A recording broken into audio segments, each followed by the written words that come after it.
Welcome back to APUSH for All. This is episode 3 of our special AP exam review.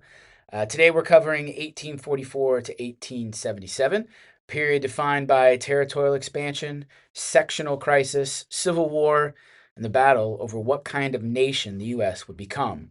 4 key themes to track today: manifest destiny and territorial growth, the growing conflict over slavery, the Civil War with its causes, the course of the war and its ultimate consequences, and finally, the challenges of Reconstruction.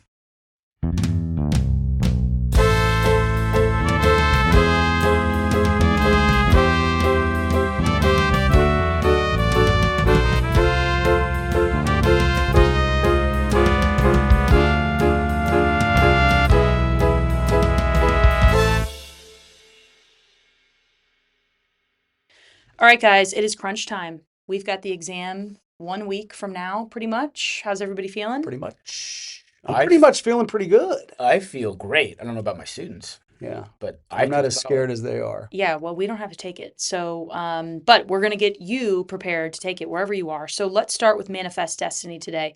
This was the belief that Americans were destined by God to expand westward. And this is really going to define the U.S. and its ideology and its identity in the 1840s and into the 1850s. And so first, let's talk about Texas. They were annexed in 1845 by the United States. And because of the tension that caused between the United States and Mexico, who used to have Texas, the Mexican-American War followed. And this was fought from 1846 to 1848 because chronology matters. And just real quick, a couple things to emphasize. With President James K. Polk, he aggressively is going to pursue this idea of territorial expansion, building off the justification that manifest destiny provides. So he's this figure that's pursuing Texas, trying to annex Texas. He's negotiating with the British for Oregon, and ultimately he will be the one who sort of provokes war with Mexico. Oh, my turn. We're off to a great That's you. Here we are. That's you. Great start. We should let the audience know we actually have a photographer taking photos of us right now, and it is very distracting. But We're very self-conscious. but we can work through it. We're stars. We're stars. Okay. So about the Mexican-American War. Even before the war is over, Americans start thinking about, well, if we do win this and we get a big piece of land from Mexico, what's going to happen there when those territories become states? Will there be slavery or not? And something that was proposed actually during the beginning of the war was something called the Wilmot Proviso, and it was named after the guy in Congress who proposed it. And this tried to ban slavery in any lands that would have been won from Mexico. It fails, but it shows how the expansion of the country and slavery were now inseparable political issues. And this, I think, for a lot of people, they consider the Mexican-American War kind of the opening salvo, if you will, to the Civil War. This is like really the first step. So the war ends with the Treaty of Guadalupe Hidalgo, giving the U.S. California and much of the Southwest. It reignites one major question: would slavery expand into these new territories? I speak today not as a Massachusetts man, but as an American, for the preservation of this union. That was, of course, and you guys probably recognized, that was Daniel Webster in his 7th of March speech in 1850. Right. And so Webster is talking about how these new territories and the question of slavery's potential expansion posed an existential threat to America, to the preservation of the Union. Now, to try to avoid this catastrophe that was on the horizon, the Compromise of 1850 was put into place to try to settle the dispute. California becomes a free state. We get the infamous Fugitive Slave Act, which is going to infuriate Northerners because, remember, this is now slave catchers infiltrating into northern states to capture runaway slaves. And this will ultimately lead to Kansas-Nebraska in 1854, which will repeal the Missouri Compromise of 1820 and pave a path for popular sovereignty to decide whether or not slavery will move into these western states. That was a good alliteration. paving a path for popular sovereignty. Yeah, sometimes it just happens. Dang. It just comes out. And of course, popular sovereignty, a definition is that the people in those territories get to vote on whether there will be slavery or not there. So, tip for the test, Kansas-Nebraska Act, popular sovereignty. Those two go hand in hand. Followed closely by Bleeding Kansas, right? This is ultimately going to lead to violence in Kansas as an early, you can almost say an early salvo of the American Civil War. Salvo, word of the Salvo. episode. Is that going to be it? He said it earlier too. Did you? Yeah. Oh, yeah. It must It's have- it's the got word of the day. it got- Salvo. Okay, salvo. You've salvoed our problems when you. Well done.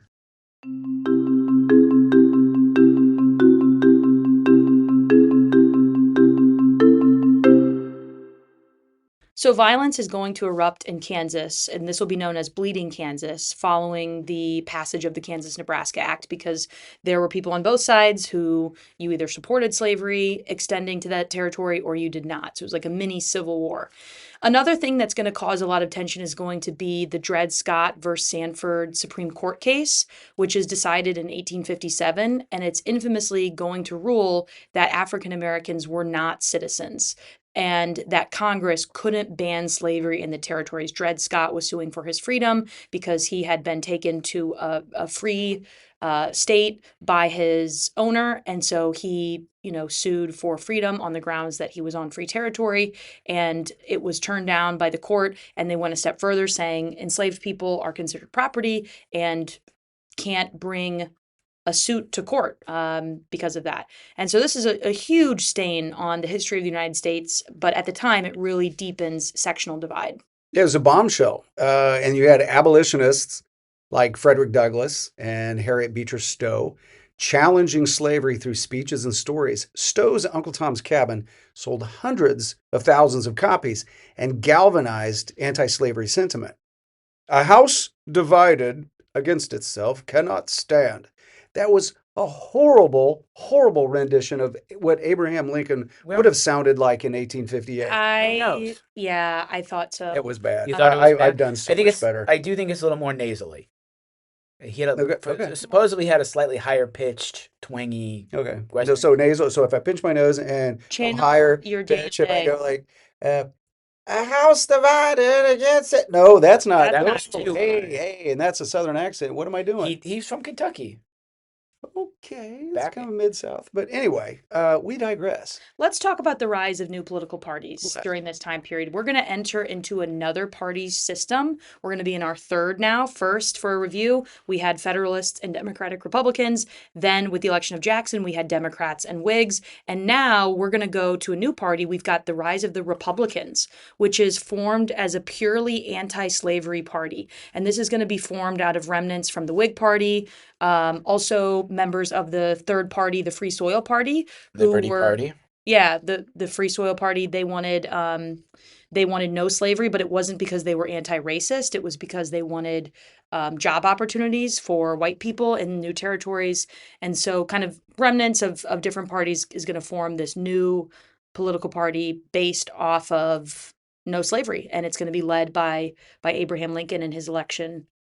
So before we get to the election of 1860, there's one more critical event to remember, and that's when John Brown, the radical abolitionist from Kansas, raids Harper's Ferry in 1859, attempting to arm slaves and lead an insurrection. It ultimately fails, but it does massive damage to the Southern psyche. So when Lincoln's elected in 1860 with 0 electoral votes from Southern states, secession is the next step. John Brown, failure at everything in life. He was not from Kansas. He was from New England. That's right. Right, but he was the radical New Kansas. That's where he did all. Potawatomi. He didn't kill people with I like broadswords. saying that word too. Potawatomi, Kansas. Potawatomi Creek. Yeah, Yeah.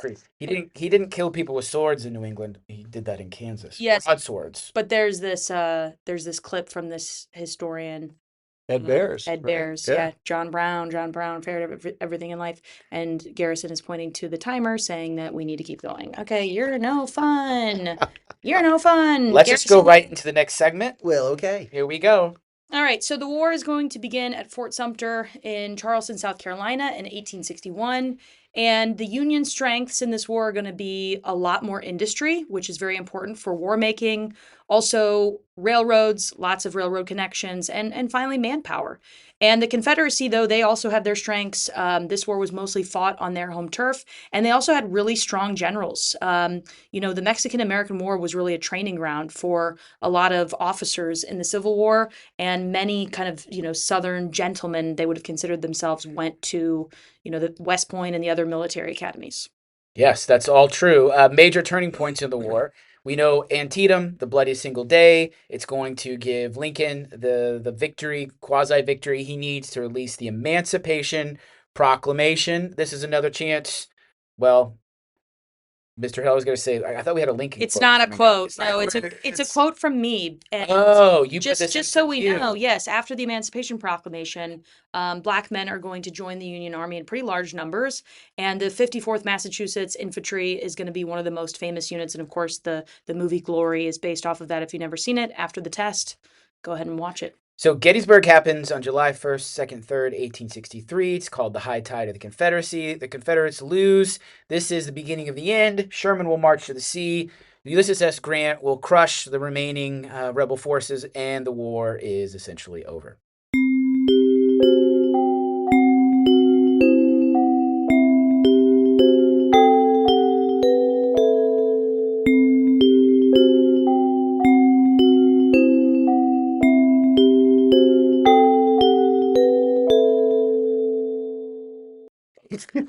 I'm sorry. I'm pitching my nose because I'm trying to do a Lincoln voice. It's not Instead, too high. I don't know. Like, okay.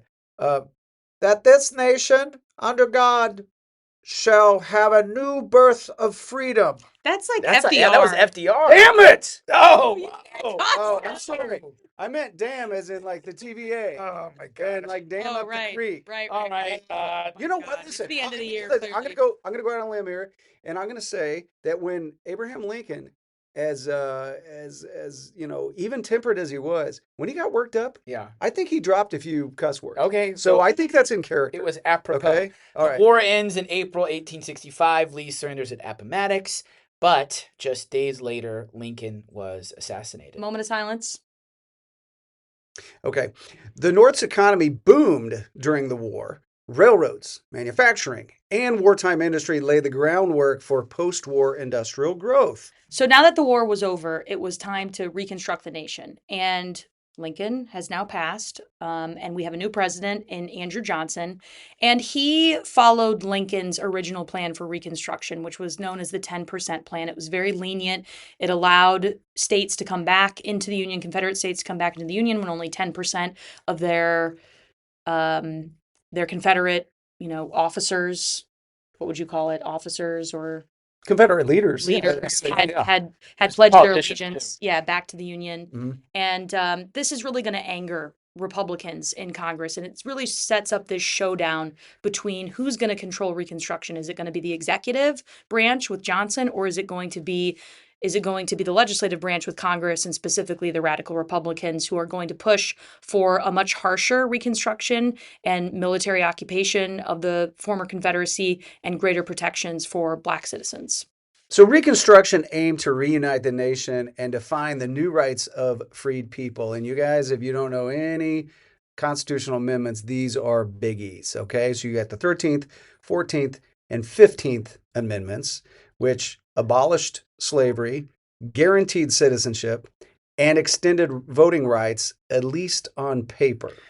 So the Freedmen's Bureau is going to be put in place to help newly freed people access education, jobs, legal support, and really to become citizens. But from the beginning, it's going to face major funding and political obstacles. And this is a telltale sign that Reconstruction will not necessarily go the way that radical Republicans had hoped it would play out. Yeah, there's a lot of obstacles in, facing these newly freed men and women in the South. Things like black codes, sharecropping, and white supremacist groups like the KKK are really going to push back against these new constitutional amendments.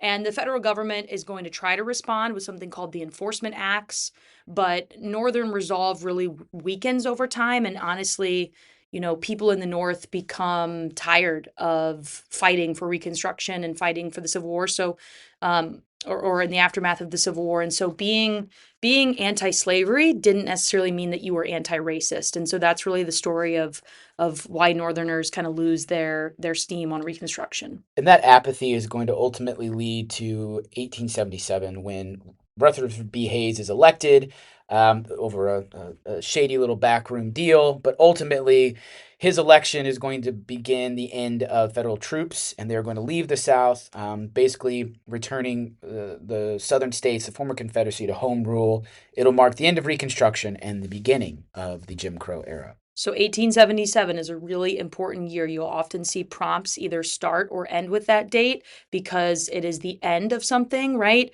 With the election of Rutherford B. Hayes and the federal troops leaving the South, basically leaving the South as it was, before the Civil War.